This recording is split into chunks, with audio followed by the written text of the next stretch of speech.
So I want to begin by giving a little bit of a context, my context for my work and my relationship to this medicine. I am an initiated ceremonial magician in the Hermetic Thelemic tradition, and through that working the Hermetic alchemical Kabbalah, as opposed to some of the other forms of Kabbalah that are wider known. And I also hold initiation in the Srividya Tantric Dakini lineage. And so a lot of my experience with this medicine and with my entheogenic path in general is looking at ways in which we, in our innate physiology, have the tools for transcending and transforming our consciousness, both as individuals and as a collective. And so a lot of my work has been in the realm of conscious evolution, coming out of Barbara Marx Hubbard's work, and really looking at what are the resources that we have as humans in the 21st century for expanding and accelerating or advancing our consciousness, so we're moving from a place of Homo sapien, being aware that we know things, to a place of Homo universalis, or Homo theos, which is aware of our infinite potential as divine beings or as entheogenic beings within a physical framework.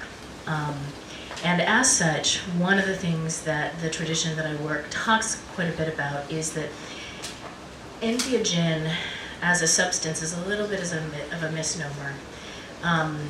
Substances are ways that induce entheogenic experiences, but an entheogenic experience is anything that awakens the divinity within us. And so certainly the substances that we're talking about today at the conference are entheogenic substances, but not all substance or not all experience with the substance necessarily precipitates an entheogenic experience or awakening. And there are other things that precipitate entheogenic experiences like yoga, meditation, sexuality. All of these awaken the God or the goddess or the divine within us and awaken us to our fullest potential. So I just want to give that a little bit as a caveat and then share with you my experience with the Temple of Awakening Divinity, which is the initiatory tradition that I hold with this particular medicine. So let's talk about a little bit about what is 5-MeO-DMT. 5-MeO-DMT is the close cousin of NN-DMT, which is found in most of the ayahuasca ceremonies. 5-MeO is the 5-methoxy-NN-dimethyltryptamine, and that is a specific formulation of the DMT molecule. And as I understand it, the difference between NN-DMT and 5-MeO-DMT is about 4 hours. So 5-MeO-DMT is a journey that takes about anywhere from 20 minutes to an hour to precipitate, whereas NN-DMT journeys tend to take a little bit longer. And there are some other differences. I will tell you right now that I have not done an NN-DMT journey, that my medicine has been solely with 5-MeO. So those of you that have, when we talk about comparing and contrasting, and I've talked to people that do quite a bit of the NN-DMT journeys, and we've talked about some of the subtle differences and some of the subtle different cosmological layers that one may reach working with the different medicines. But today I'm going to try and focus mostly on the 5-MeO experience. It is, as you see from our little friend here, extracted most commonly from the Sonoran desert toad, and hence the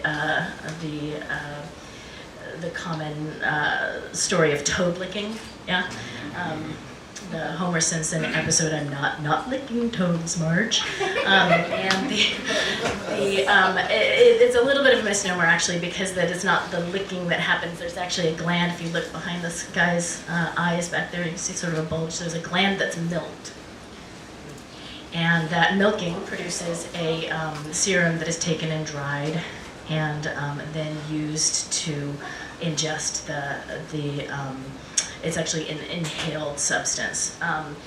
Traditionally, the history of the 5-MeO-DMT was used as a snuff.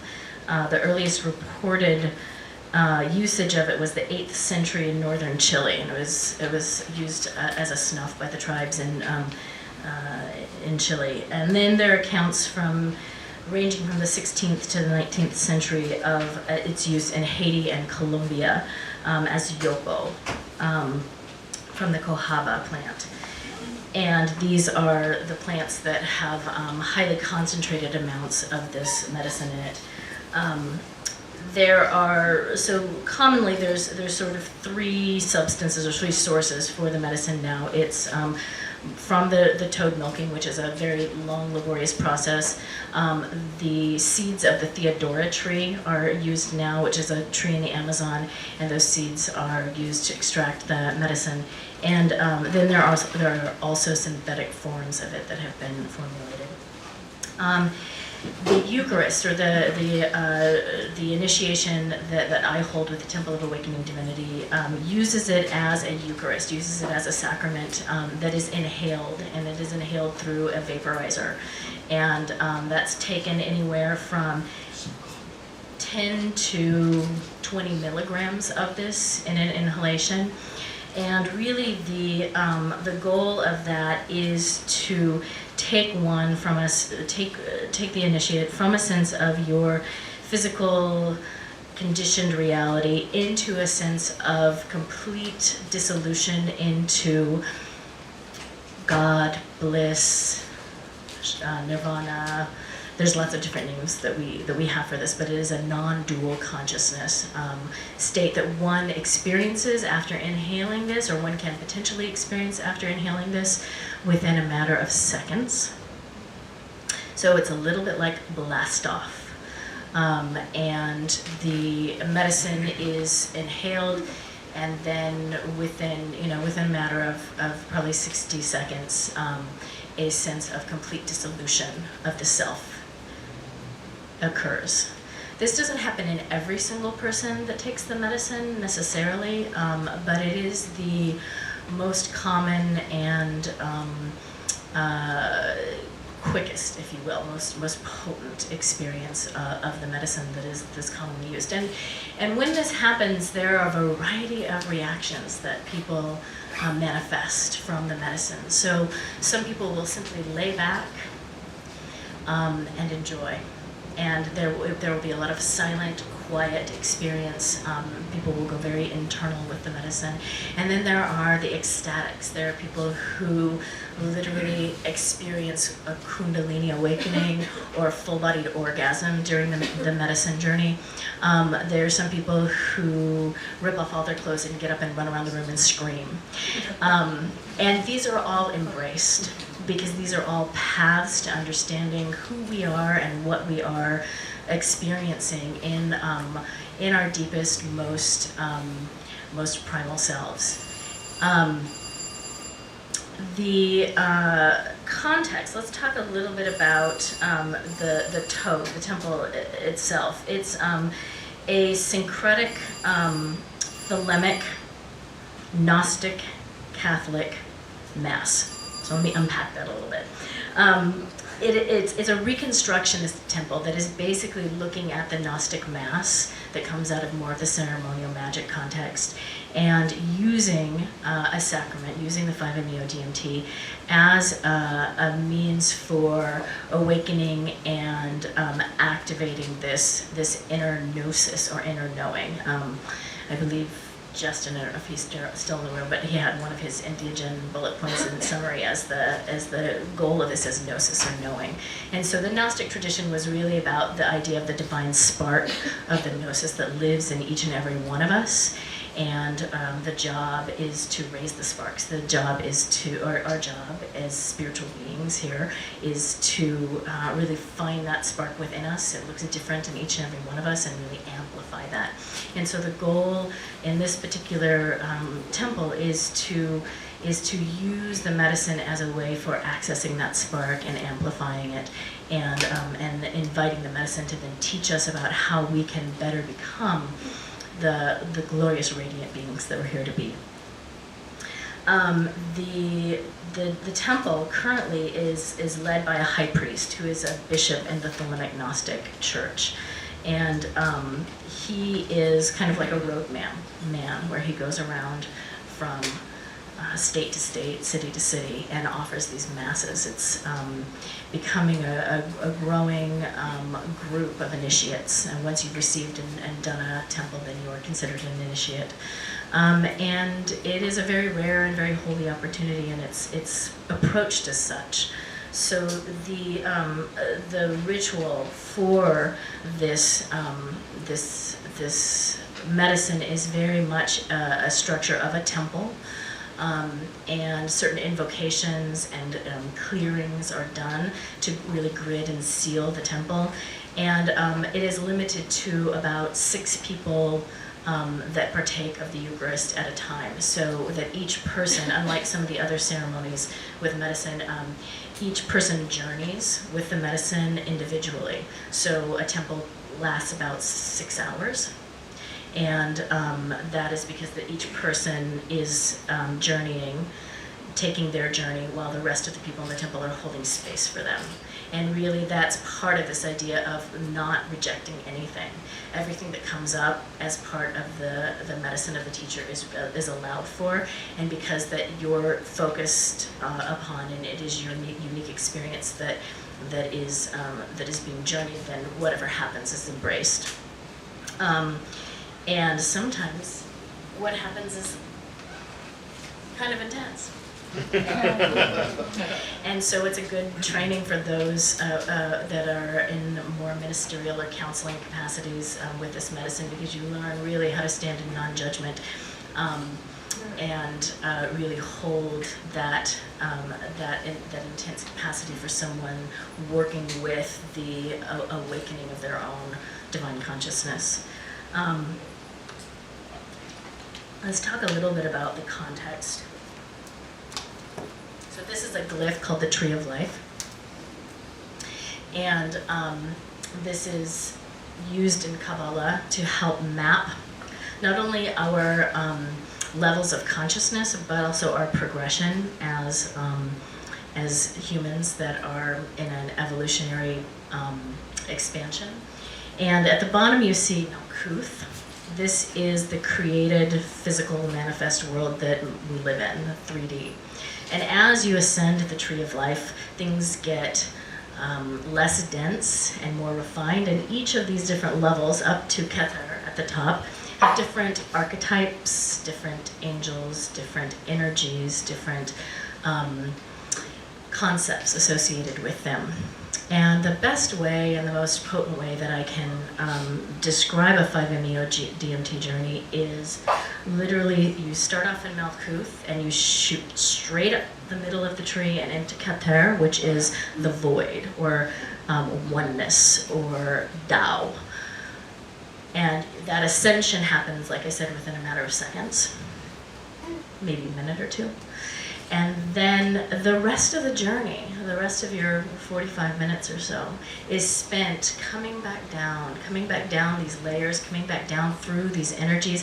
And actually, for me, this is the most important part of our journey. The most important part of the journey is not getting out, but once we're out and once we have that experience of dissolution or death, then we have such an altered understanding, or an expanded understanding of what we're all about, of what the world is all about, that we have a unique opportunity then to reintegrate this information back down through our different levels, back down through our different aspects, if you will, our different personalities that we all hold, our different archetypes that we hold, and back into our physical form, and then look at, once I move beyond this initiation, once I move beyond this medicine, how is it going to affect, change, enhance, amplify my life? And for me, this is always about, as a priestess, it's always about service. How can I take what I've learned out there and bring it back down into my life, into my body, and into greater service to my community and to my beloveds? So integration is really, for me, the key with this medicine, because it is so fast and it moves you into such an expanded and powerful space so quickly. It's really not about getting out, although this medicine is really powerfully used in psychotherapeutic context, has been used for hospice patients. So there's a great article on the use of this for people who have a great fear. They're getting ready to die. They know they're going to die. They're afraid of what's going to happen beyond. And this medicine has been used to take people to that death experience, because it very much is a kind of death, and then show them, it's okay. And then they begin to reintegrate that information back into their life and then move forward through the death process so that it is a graceful, beautiful transition for them. And it's had a high degree of efficacy in this context, therapeutically. So I think that in the remaining few minutes that we have, what I'd like to do is invite you into an experience of this medicine. So we're not going to take the medicine. However, as someone who has taken the medicine, if any of you know about mirror neurons and the limbic system of the mind, one of the things you should know is that your body produces this medicine all of the time.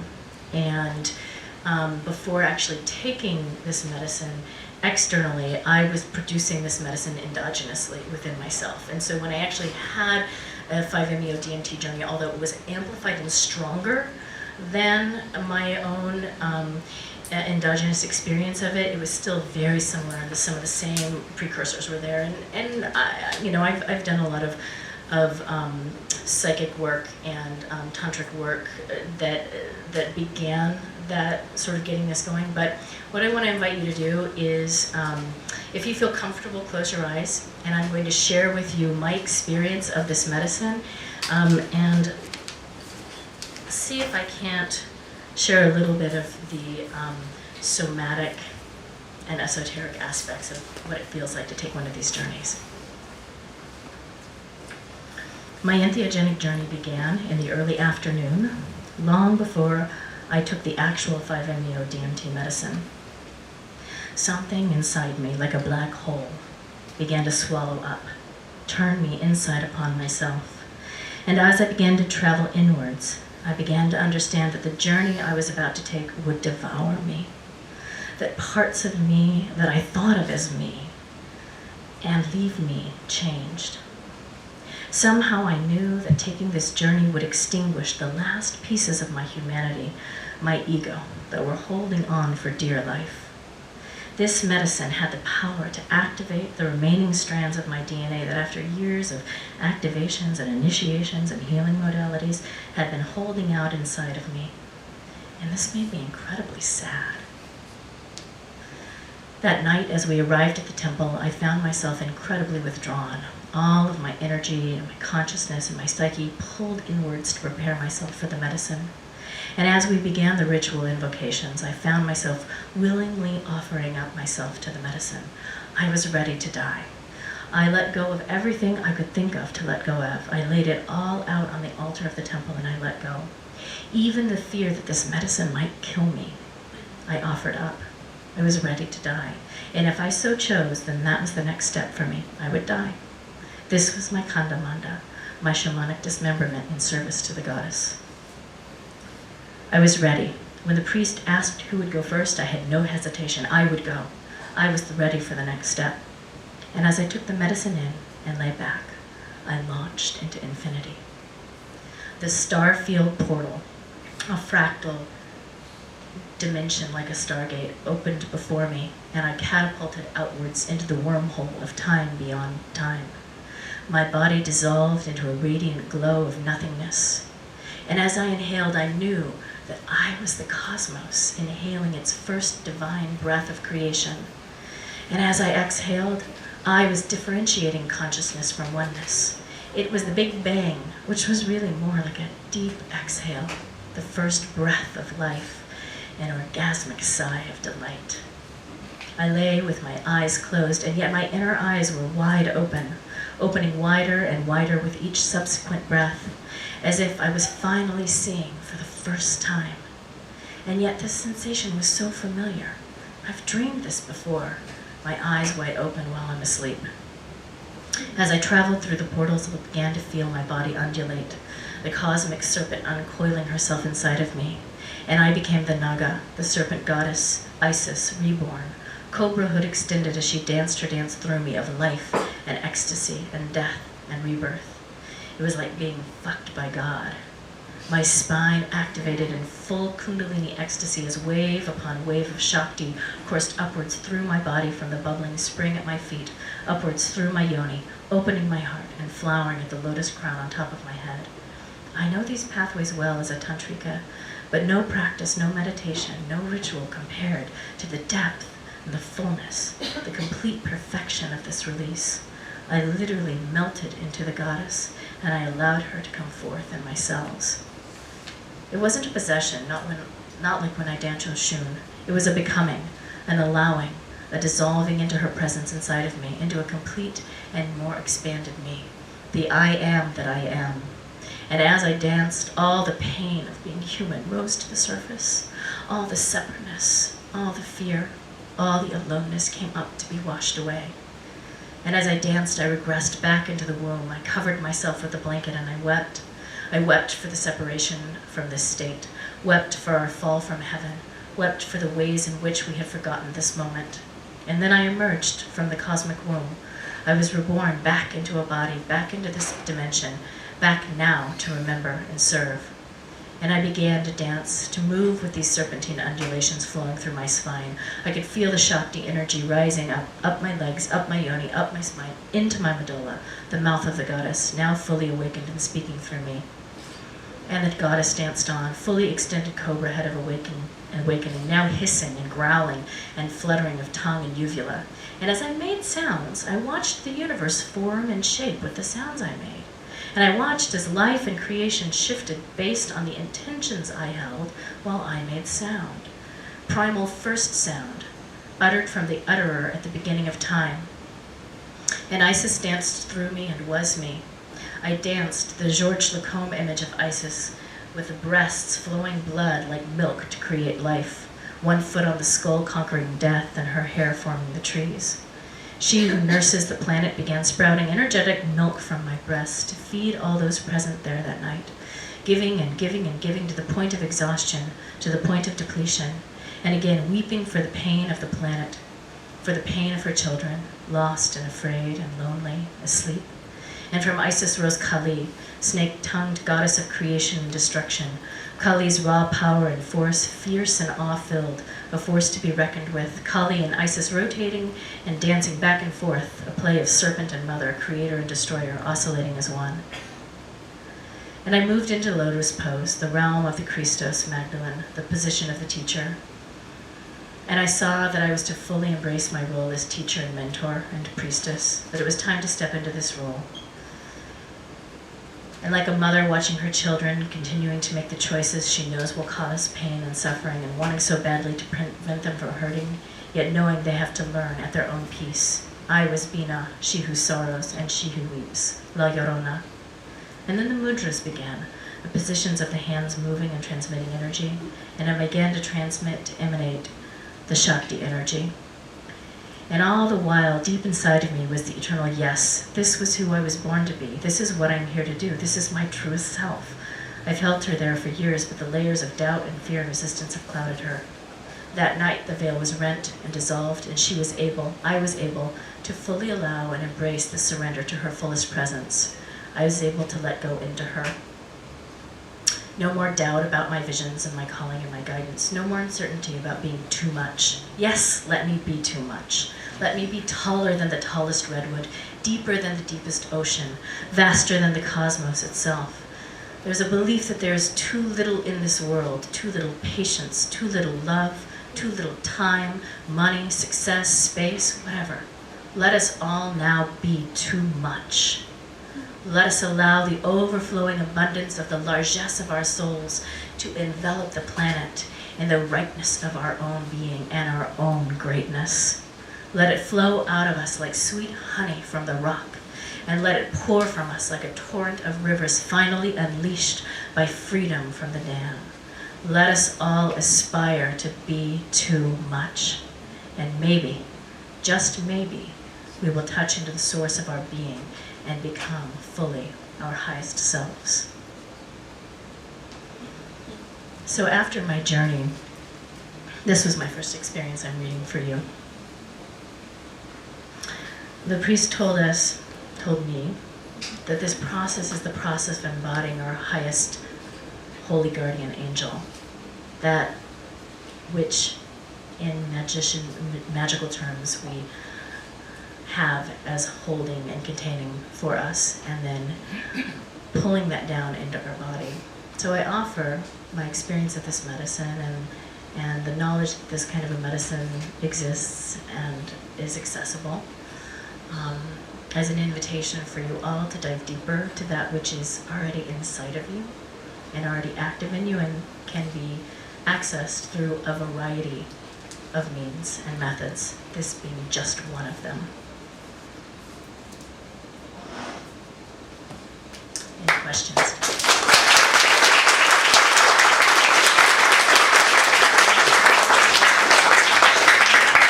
I have two questions. Yes. First, at 10 to 20 milligrams, you've witnessed a lot of people going through this use of this drug.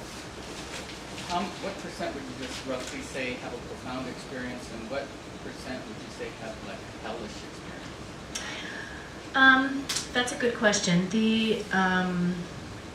I don't know if I would classify it as a hellish experience, but we do gauge whether people have a full release. So that's that movement from Malkuth to Kether.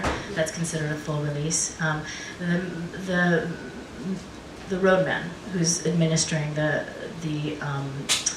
lamp will allow the person to dose themselves. So he gauges sort of based on his sense of you, how much to start you off with, and then you can ask for more if you're not feeling that full release or full dissolution. And some people don't ask for more, so some people don't choose to go that far. In a circle of 6, maybe one person will not experience a full release, but usually the way he comprises the circles there are at least 2 or 3 people there that have journeyed before and are experienced with the medicine. And you had a second question. Are there any natural supplements to enhance the experience of the ceremony? There are some supplements that he had us take afterwards, and I believe it was a GABA. So they're neurotransmitters. I take a supplement called Travacor, which is a I think it's by neuroscience, but that is because this is enacted upon the pineal gland. So there are pineal gland and neurotransmitters that help integrate the experience, but it's not very depleting. Thank you. Where can I participate at this? Currently, you need to know someone who's initiate in the temple, and What is the temple? the temple is a traveling temple. So this is a Schedule 1 substance, so it's a closed circle ceremony. Are there any contraindications to the ceremony, psychotherapeutic context, or any other context? Who does the screening people in studying?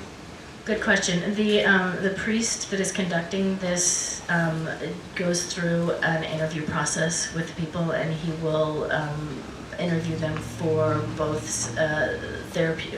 psychological and spiritual readiness for the medicine, since it is such a powerful medicine, and certainly age is a consideration. We need to be over 18, and I don't know about the specific contraindications. I think that there are certain interactions with MeO-I inhibitors that doesn't necessarily exclude you from the temple, but are taken into consideration when working with the medicine. What, if I may ask, I have a quick question also. Is there any powerful integrational tool or technique that you use after to anchor this experience? Typically, after there is a integration circle. So the journeys take place over a series of days because that there are such limited space in the temples, and then there's a big integration circle at the end. But the priest also makes himself very available to phone and email integration.